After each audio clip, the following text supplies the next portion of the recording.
Instagram ಅಲ್ಲಿ ಒಂದು story post ಮಾಡಿದ್ರಿ, ರಾಜಕಾರಣಿಗಳು ನಟಿಮಣಿಯರನ್ನ ಟಾರ್ಗೆಟ್ ಮಾಡ್ತಿದ್ದಾರೆ ಅಂತ. So in what the sense ಅಂತ? What the means, what the sense? I will tell you. Basically, I think especially female actors na ಸಿಕ್ಕಾಪಟ್ಟೆ target ಮಾಡ್ತಾರೆ, ಸಿಕ್ಕಾಪಟ್ಟೆ ಟ್ರೋಲ್ ಮಾಡ್ತಾರೆ. ಒಬ್ರಿಗೆ ಕನ್ನಡ ಬರಲ್ಲ, ಅವ್ರಿಗೆ ಅವರು ಫಿಲ್ಮ್ ಫೆಸ್ಟಿವಲ್ ಬರಲ್ಲ ಅಂತ.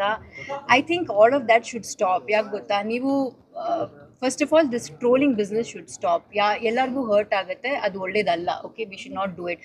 ಸಿಕ್ಕಾಪಟ್ಟೆ ರಶ್ಮಿಕಾ ಮಂದನ್ ಅದು ನಡೆಯುತ್ತೆ. I have seen it myself and ತೀರಾ ಕೆಟ್ಟದಾಗಿರುತ್ತೆ. I think you should stop trolling her. It is not good at all. Okay, ಒಬ್ರಿಗೂ ಒಳ್ಳೇದಾಗಲ್ಲ ಅದು. ಆ್ಯಂಡ್ ಅದರಲ್ಲಿ ನೀವು you try to target women especially because A soft targets. ಯಾಕಂದರೆ ಅವ್ರು ಏನು ಹೇಳಲ್ಲ, ಅವ್ರು ಮಾತಾಡಲ್ಲ ಅಂದ್ಬಿಟ್ಟು ನೀವು ಅವ್ರ ಬಗ್ಗೆನೇ ಜಾಸ್ತಿ ಕಾಂಟ್ರವರ್ಸಿ ಮಾಡ್ತೀರಾ. I think that is wrong. You should not do it. ಎಲ್ರಿಗೂ ಆ ಸ್ಟ್ರೆಂತು, ಆ ಕರೇಜ್ ಇರಬೇಕಲ್ಲ ಅದನ್ನ ಸಹಿಸ್ಕೊಳ್ಳೋಕ್ಕೆ. ಇಲ್ಲಾಂದರೆ ಅವರು ಒಬ್ಬರು ಕ್ವೆಶ್ಚನ್ ಕೇಳಿದ್ರಲ್ಲ ಆಗಲಿ ಶ್ರೀವತ್ಸ ಸರ್ ಅವರು ಮೆಂಟಲ್ ಹೆಲ್ತ್ ಬಗ್ಗೆ. Imagine the mental health of these heroines, what it would be. ನೀವೇನೋ ಕೂತ್ಕೊಂಡು ನೀವು ಇನ್ಸ್ಟಾಗ್ರಾಮ್ ಟ್ವಿಟರ್ ಟ್ರೋಲ್ ಮಾಡಿಬಿಡ್ತೀರಾ, but imagine the person at the receiving end of it. ಅವ್ರಿಗೆ ಹಿಂಗೆ ಅನ್ಸ್ಬೋದು. It should not happen.